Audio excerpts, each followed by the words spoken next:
He was kind, thoughtful, friendly. Pathological liar. At the time, one would have said an answer to prayer, just what we needed. Access to death-dealing drugs. Always well-mannered, very polite. Perfect predator. Good company outside and extremely popular with everybody. Trust of the victims. He was a nice guy. He was a good guy. Perfect killing machine.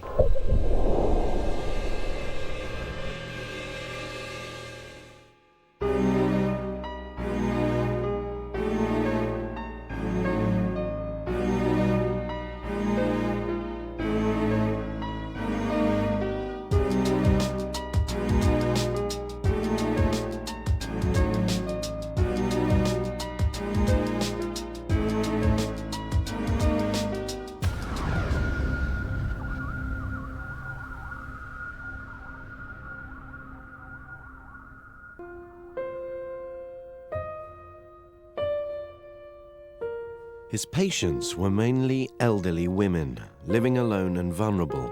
They adored their doctor, Harold Fred Shipman. And even when their contemporaries began dying in unusually high numbers, patients remained loyal. The number of patients that Dr. Shipman murdered is still unknown, but his murderous roll call eclipses the toll of any other serial killer caught to date. Did events in his life turn him to murder? Or, more simply, was Harold Shipman born to kill? Harold Frederick Shipman is an interesting case to examine. The very remarkable nature of his case is the fact that he was not remarkable. We could say he can't be a killer because he's a bit like us. Harold Shipman fitted in with society to a great degree, and this was the very important feature which made it possible for him to go on and on to be one of the most prolific serial killers of all time. For his victims, death came in the afternoon, but for Harold Frederick Shipman, it came in the early hours of the morning at Wakefield Prison on Tuesday the 13th January 2004. Prisoner CJ 8199, the expert in death, had timed his final act well. He was beyond saving. He'd been alive at 5 a.m. when the last check was made on him.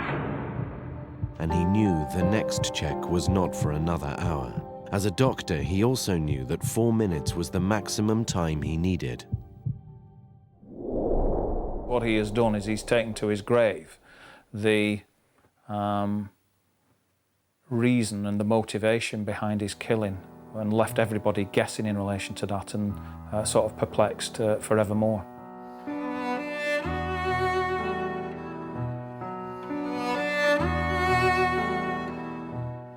His suicide caused shockwaves through Hyde, the town in Greater Manchester where most of his victims and their families lived.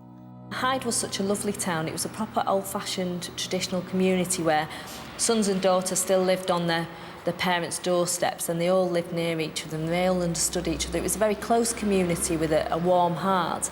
So for Shipman to be able to kill so many people in such a small, safe community was doubly devastating. Over the years, doctors, funeral directors, and even pharmacists had raised suspicions about Dr. Shipman, but such worries were swept under the carpet. I found out that the police had actually investigated Shipman before in March 1998, quite soon after breaking the story. I spoke to Dr. Linda Reynolds, and she was the GP who courageously went to the local coroner, John Pollard, and told him that she was worried that Shipman had killed his patients. On that basis, I then instructed the police to make an investigation, and that is what has now been referred to as the failed investigation, because the police came back to me about a fortnight later and said they'd investigated and quite frankly they could find nothing wrong. The fact is they came back to Dr. Linda Reynolds and told her she was mistaken, that Shipman was a pillar of the community, and you know, she must be careful what she's saying about such people. And Shipman went on to kill 3 more women after that. Dr. Shipman might have carried on killing for years if it had not been for the suspicious death of Kathleen Grundy on the 24th of June 1998. The last person to see her alive was Dr. Harold Shipman, when he'd gone to her home to take routine blood samples. When Kathleen Grundy died, she left a will.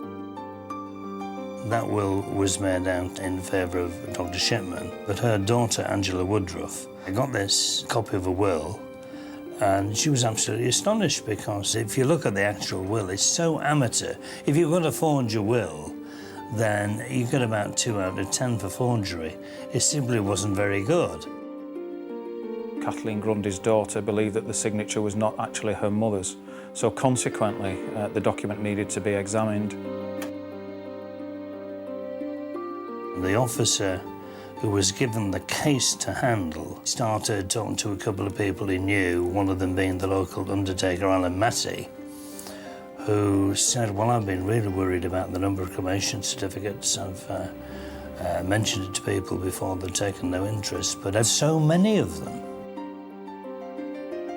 There was the fact that Shipman's fingerprint appeared on it, when in actual fact in interview Shipman denied that he'd ever seen the will. The fact that Shipman actually owned the typewriter that the will had been typed on, and that in interview he suggested that Mrs. Grundy used to borrow the typewriter. But he couldn't suggest to us who had returned it to him after the will had been prepared. It was decided that Kathleen's body needed to be exhumed and forensically examined to discover the true cause of her death. The investigation into Kathleen Grundy's death was undertaken in the knowledge that there had been an earlier investigation into Dr. Shipman's activities. That had involved 19 deaths. About a fortnight into the inquiry, there was interest from a local newspaper. My news desk at the Manchester Evening News was tipped off about the death of Kathleen Grundy and the fact the police were investigating her GP. I rang the police and they didn't want to comment any further. The police decided that the families of the 19 people who died should become aware of the reinvestigation before the story broke. I then went into Hyde to find out more about the case from the people who knew Kathleen Grundy. Almost immediately I bumped into 2 old ladies and they said, "Oh, you mean Dr. Death, dear?" And I said, "I beg your pardon," and they said, "Well, they say he's a good doctor, but you don't last. Lots of old ladies have died with Dr. Shipman." Family members then told us very similar stories to the story that we had already uncovered in relation to Kathleen Grundy.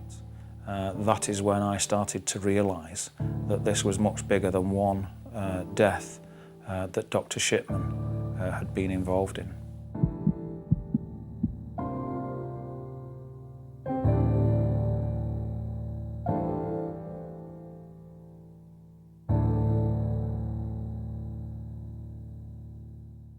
We carried out the exhumation and a pathologist actually performed a post-mortem. Shipman, of course, had certified the death at the time it had occurred as being old age. He could not confirm the cause of death that Shipman had put, and consequently we sent samples off for analysis. There were levels of diamorphine in the body of the deceased which were sufficient to have led to her death. Of course, Mrs. Grundy had not been suffering from any serious illnesses that required her to be administered diamorphine. At that stage, I was totally convinced that they were on to someone here who had committed many heinous crimes. The community were absolutely wholeheartedly behind Dr. Shipman at this point. He'd groomed that community so that they truly believed in him and thought that he was looking after them, when in fact he was killing them by the hundred.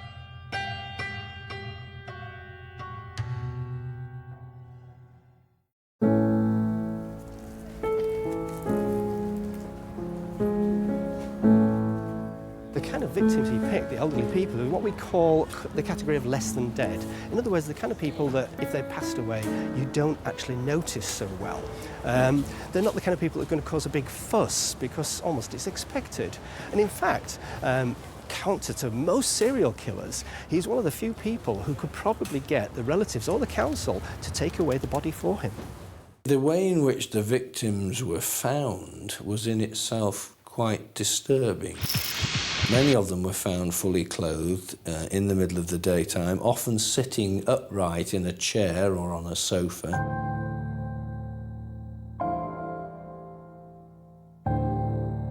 In some of those cases, Shipman had actually certified on the cremation form that he'd carried out a full external examination of the body, and yet the victim was still sitting there, fully clothed, shoes on, the sleeves buttoned down to the wrist, dresses that buttoned to the neck. Well, how you can carry out a full external investigation in those circumstances, I just don't understand.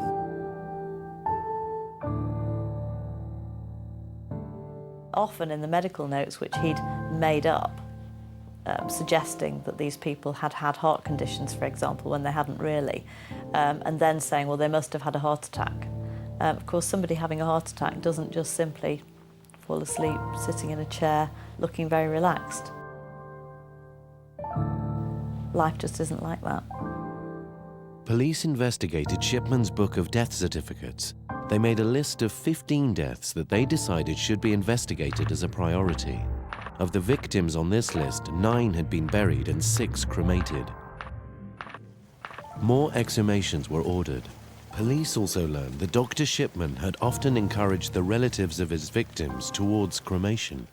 In each of the exhumations that took place, tests were carried out, and in most of those, morphine was discovered in the body, and that led to a prosecution in relation to that death. The police inquiry would also reveal Shipman's modus operandi. He would often kill his victims, most of whom were elderly, with an injection of morphine, and then return to his office to falsify their medical records on his computer to exaggerate their poor health. In the case of Kathleen Grundy, he had backdated several entries to suggest she'd become addicted to morphine.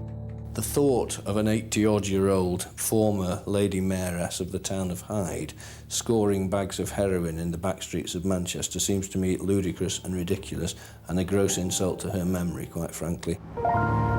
Being a GP placed Harold Shipman in a position where, in public, he could actually carry out the very activities that in private he wished to carry out, and actually project them in the community and wander around the community and make it quite clear to people that, I am a great doctor. On the 7th of September 1998, Shipman was arrested on suspicion of murder.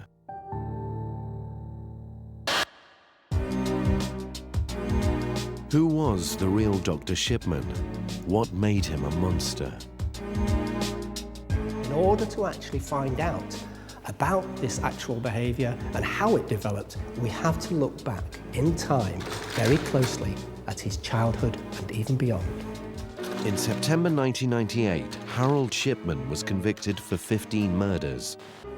The Shipman inquiry now documents that he killed 284 people over a period of 30 years before he aroused suspicion.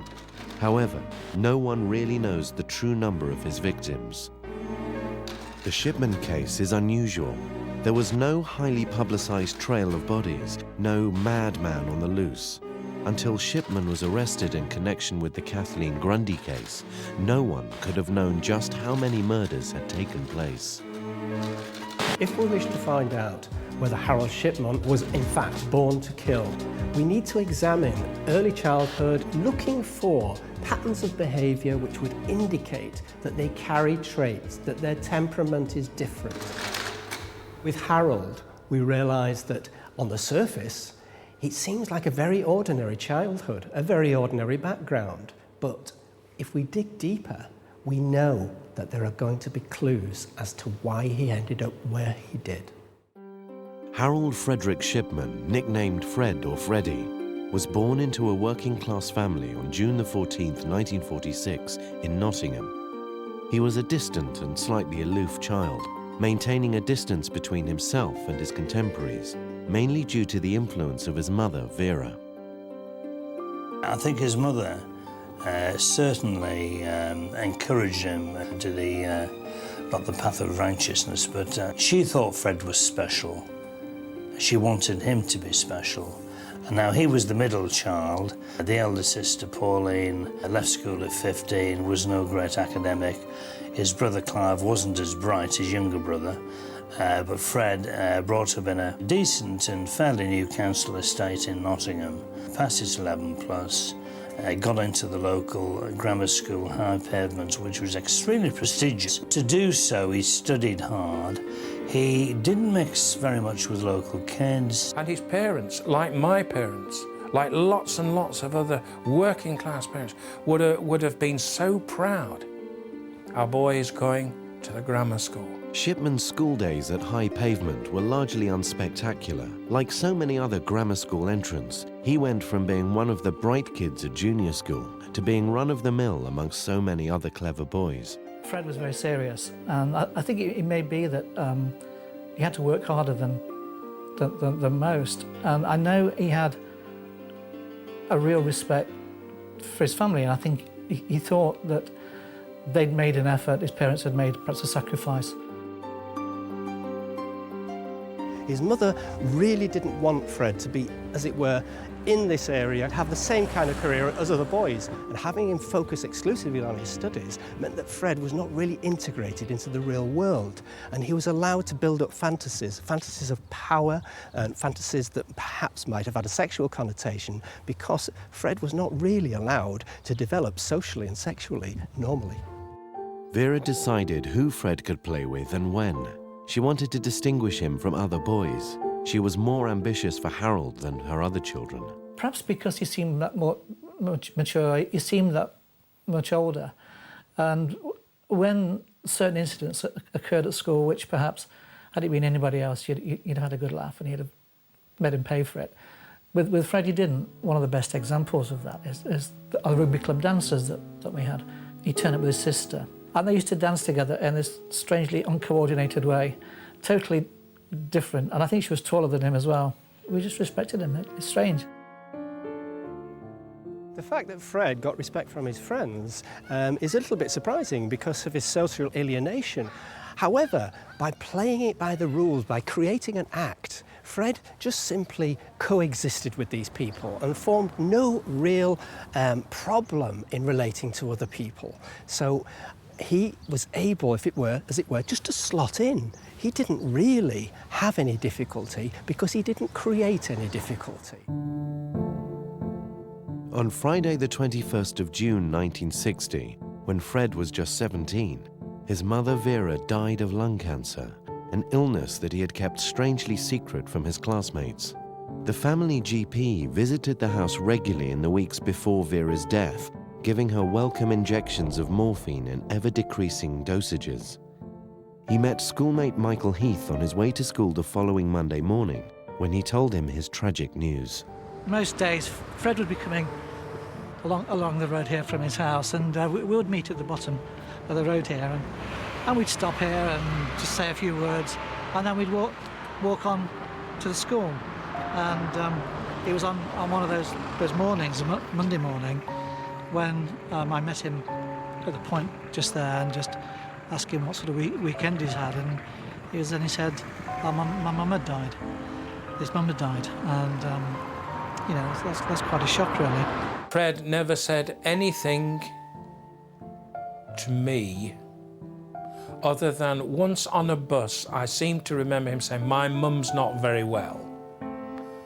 But that could have been that she'd got a cold. That must have been terrible. What did you do? How did you cope?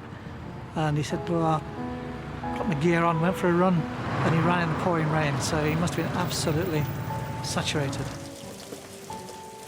He grieved in a very strange way. He ran for miles and miles and miles, all through the night, in his school running shorts and T-shirts, and it was quite an amazing thing.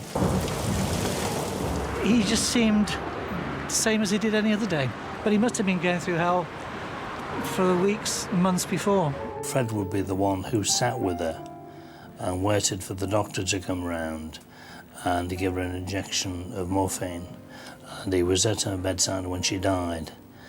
And that was a moment that obviously impacted on him greatly. Here's the school gates to what was the school. Those 10 minutes on that particular morning that he told me that his mum had died were awkward, to say the least. And I must admit, when we arrived, it was a bit of a relief for us to go our own separate ways.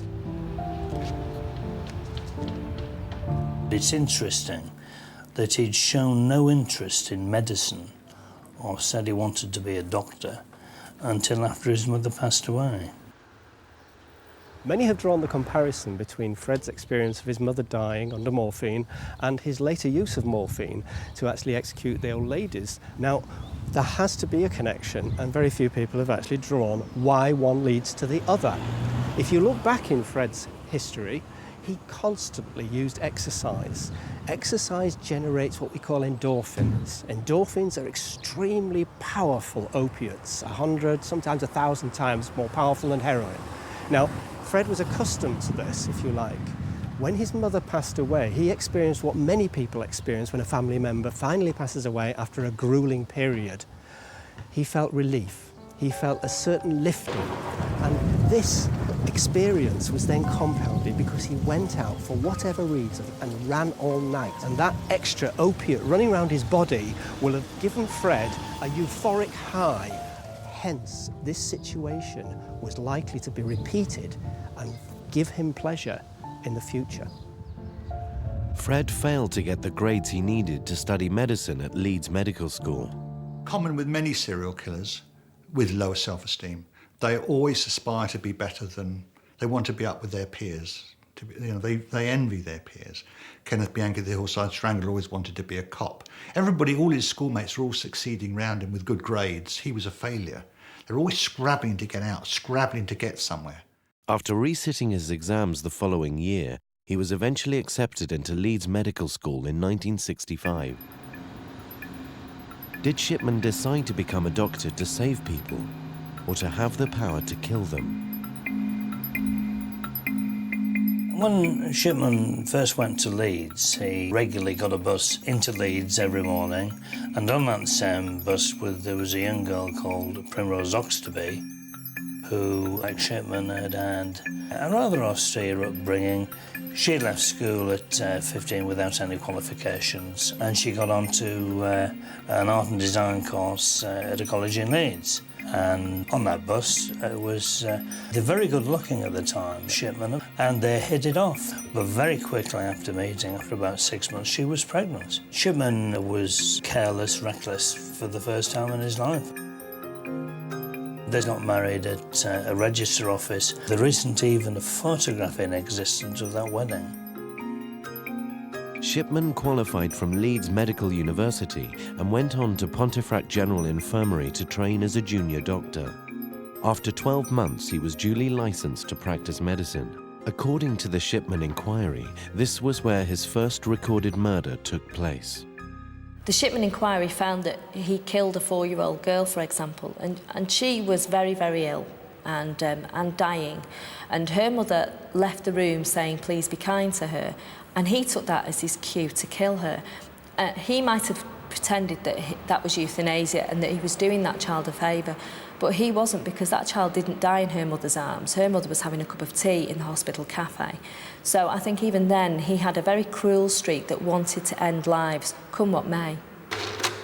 It is absolutely uncertain exactly where Harold Shipman began to kill people. It may have been the case of the 4-year-old girl.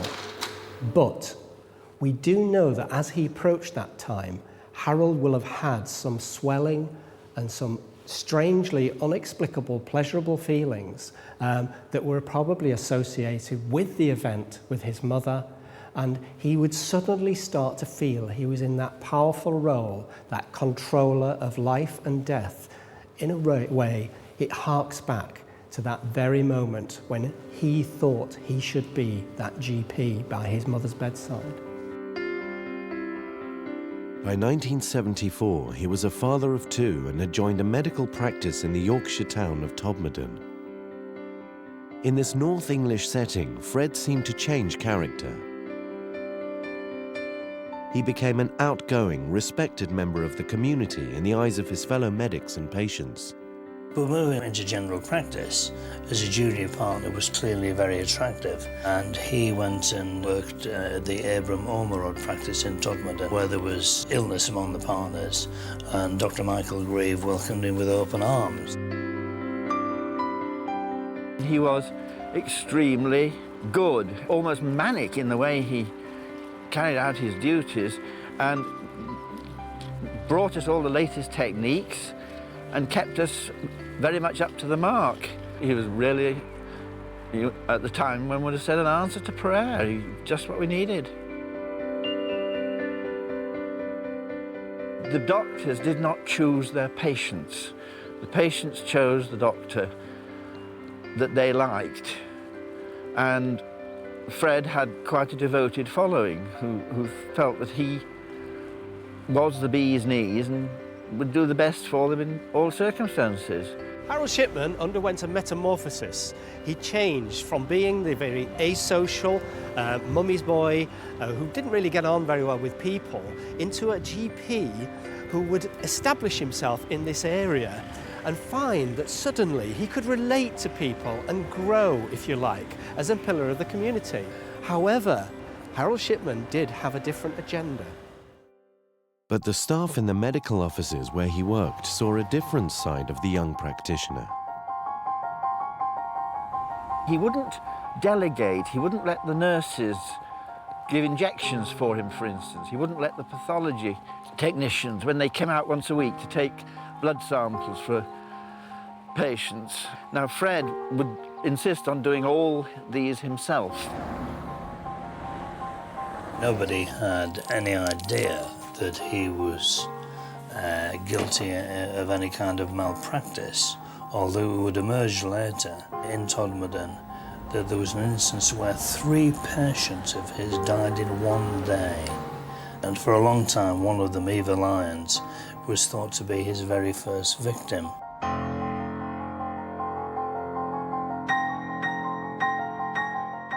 But the village doctor wasn't as perfect as the fellow GPs thought. It was discovered that he had a drug addiction. One of the other doctors in the practice happened to be in the pharmacist, and she opened the book and said, you should look at this, you know. And there were scores of entries. And he'd amassed huge amounts of pethidine, clearly not for patients, but for himself. Well, he said he was addicted to pethidine because they were told you shouldn't give your patient anything that you haven't tried yourself. And finding that it sustained him in his manic state, because he was quite manic in what he would do. He'd take on these enormous loads and get through them. And perhaps the pethidine was what enabled him to do it. And he was so sorry, Fred, you'll have to go. And he booted his medical bag across the surgery where they stood you then. And off he went. He thought that I was the devil incarnate. And I never spoke to him again. It is that point when a serial killer is confronted with the obvious, they retreat, either with the excuse, society's fitted me up, it's not my fault, or they explode. And that's what Shipman was basically doing. How dare these little doctors, these little people, these people that are lower than me, how dare they question me, how dare they? Because he believes, he's got this thing, how dare they? These people are much lower than me. My mother's always taught me this way, how dare they interrogate me, who are they? Shipman was ultimately forced out of the practice and into a York drug rehabilitation centre in 1975.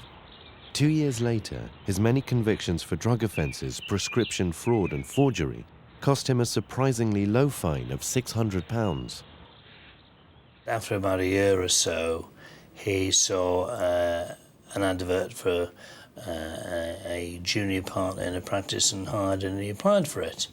And when he went there, he was totally open about his previous drug habits and said, look, I'm completely clean, I was under enormous stress. The General Medical Council is going to allow me to carry on working as a doctor, and I'd love another chance.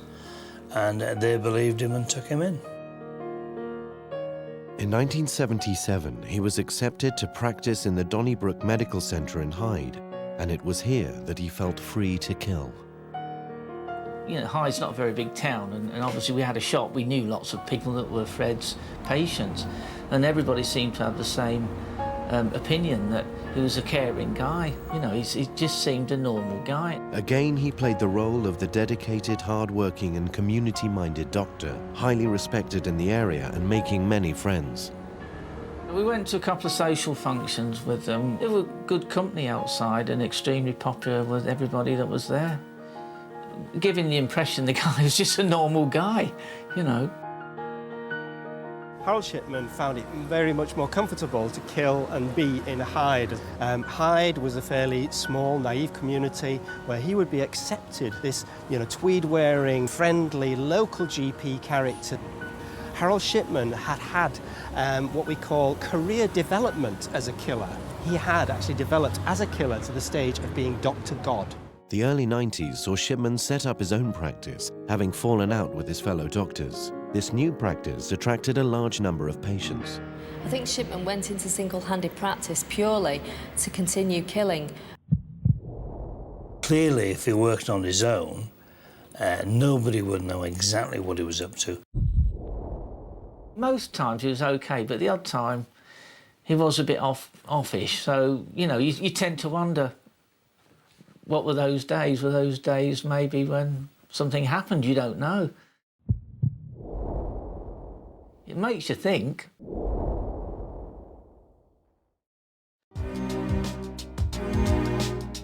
Because of the nature of the Shipman case, it may never be possible to document the exact number of murders he committed. The number and patterns of deaths in Dr. Shipman's practice was examined.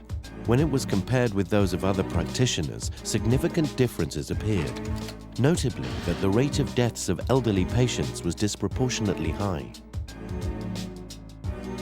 Other variations appeared. Deaths were often clustered at certain times of the day. Patients' records and previous symptoms were mismatched, and Dr. Shipman was usually in attendance. The question remains, why wasn't he stopped earlier? In order to ascertain why Harold did what he did, you have to examine those little chinks, those flaws that show a glimmer under the surface of this projection as the good doctor, as the average man. In this macabre tale, Dr. Shipman's former patients are grateful he was finally stopped. Could they have been next? And there's little doubt that some owe their lives to a determined and intelligent woman named Angela Woodruff. Determination to solve a mystery about her mother's will helped ensure that on Monday the 31st of January 2000, the jury at Preston Crown Court found Shipman guilty of murdering 15 of his patients and forging the will of Angela's beloved mother, Kathleen Grundy. It's difficult to believe that we were friends with Fred Shipman, who was one of the biggest serial killers in Great Britain. But when he's such a normal guy, he just fooled everybody. He shouldn't be playing God anyway. Nobody should be doing that. Many of his victims lived on their own. A lot of them used to regard his visits to them as being something to look forward to. There were many instances of them being dressed in their best clothes, as if they were getting a visitor and it was something to look forward to, and therefore, let's put on something nice because the doctor's coming to visit. That was all part of this great power trip that he was on, that their last words would have been, "Thank you, Doctor."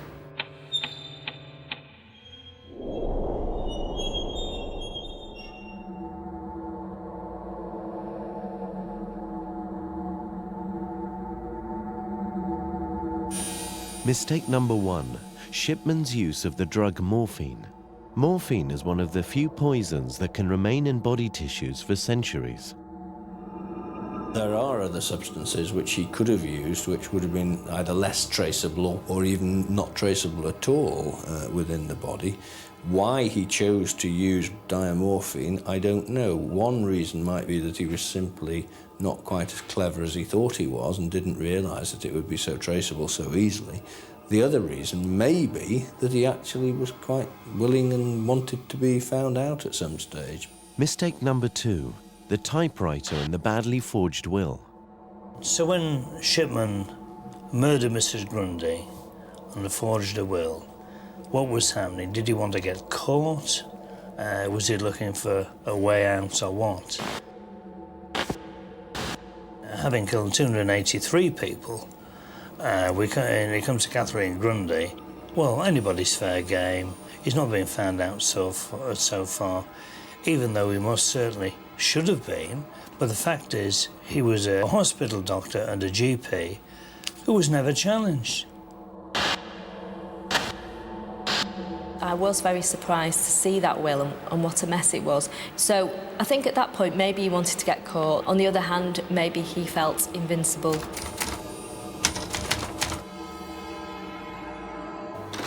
I think that Harold was becoming a little bit paranoid as to whether he was in safe territory, and he was testing the ground to find out whether or not people were suspicious of him, and also to prove to himself that he could talk his way out of this amongst these people that were his intellectual inferiors. His actual reason for doing it, I'm not sure, I must be honest, I really don't know. I think he expected to set the world on fire, but instead he faced a series of setbacks. He got Primrose pregnant while he was a medical student. He became addicted to pethidine and was caught. So in the end, he was quite disappointed with what he appeared to be. He was quite small and lowly, quite a small man. And I think that disappointment fueled an anger and an addiction to killing. Certainly there is grandiosity involved. He acted like a supreme being, a godlike figure who clearly had the power over life and death, and he chose to kill people at a time when he wanted to kill them. So why did he kill?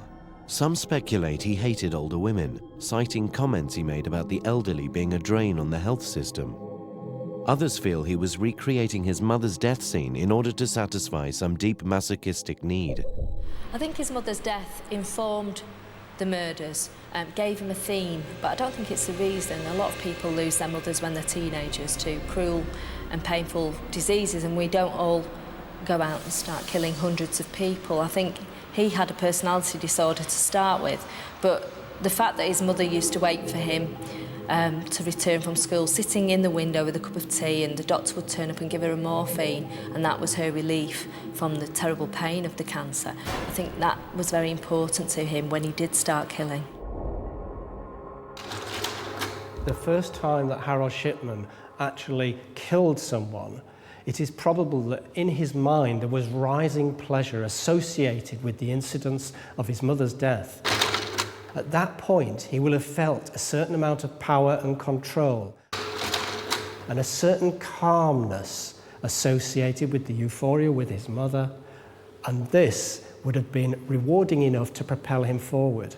But I feel that that form of euphoria, in contrast to many other serial killers, would have died out fairly quickly after the incident.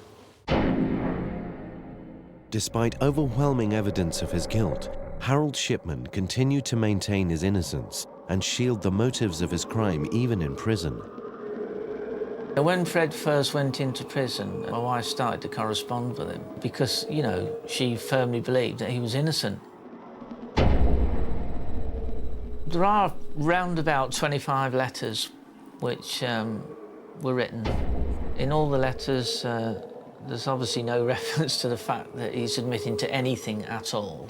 He was definitely trying to keep as much normality about his actions as he possibly could, so that anything that people might come up with about what he's supposed to have done seemed totally illogical.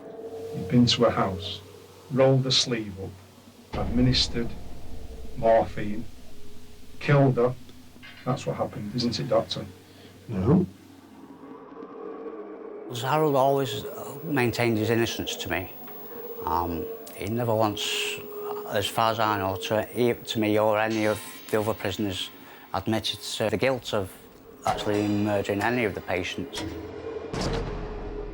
The levels were such that this woman actually died from the toxicity of morphine not as you wrongly diagnosed. In plain speaking, you murdered her. No. When Dr. Shipman was finally convicted, my wife was very upset, and I said, well, there's only one thing you can do. I said, you can't write to the guy.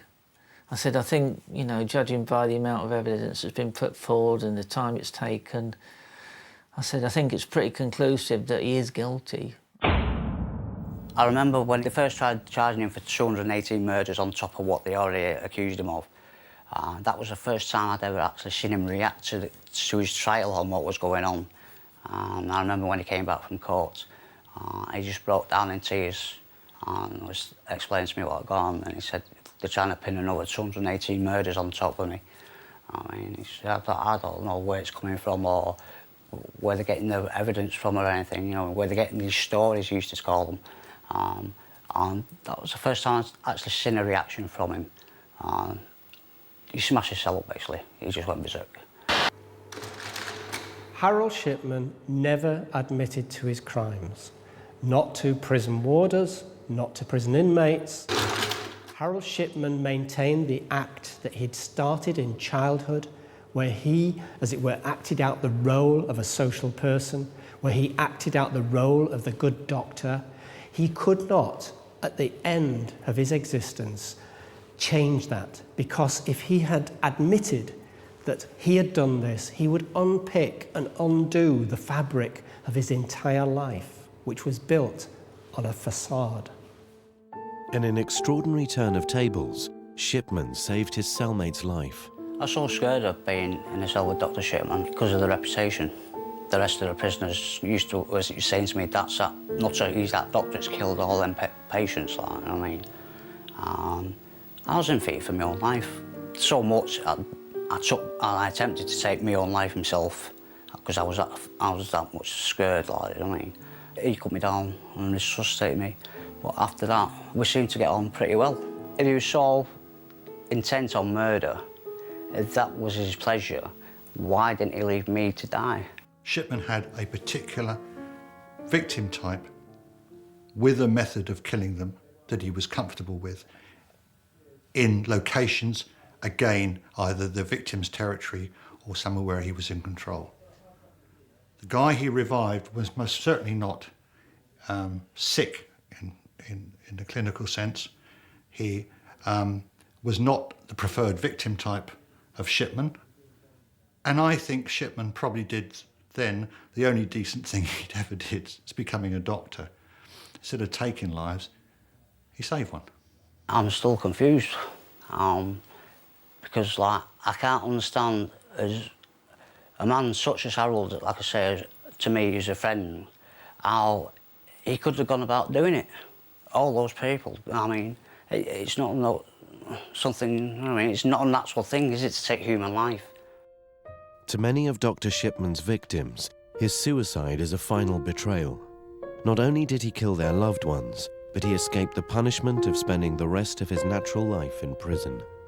I think Fred planned his suicide. I think he knew exactly what he was doing. I think he knew about the fact that Primrose would be financially better off if he died before a certain age. He made sure Primrose was well looked after, and again, he was winning the game and he was beating the authorities. Not only that, he was taking his secrets to the grave. I think one of the main issues with regard to Harold Shipman was that he was a doctor. We all learned from a very early age that doctors are to be trusted. From the evidence we have, the question is, was Harold Shipman born to kill? When we look back at his early life, we see a trait that seems to run through. That trait seems to make him objectify people, stops him feeling the feelings of others in the way that we do and call empathy. He also seems to have prevented him from normal childhood development, to created a world of fantasy, to actually have led and helped certain incidences in his life where he adopted the role of a GP, of a trusted person, who then went on to kill people rather than prolong their lives. Yes, it would seem that without that early characteristic, none of the other events would have had sufficient impact to actually lead to that line of behaviour. Therefore, it would seem that Harold Shipman was, in fact, born to kill. How do I feel towards him now? Indifferent.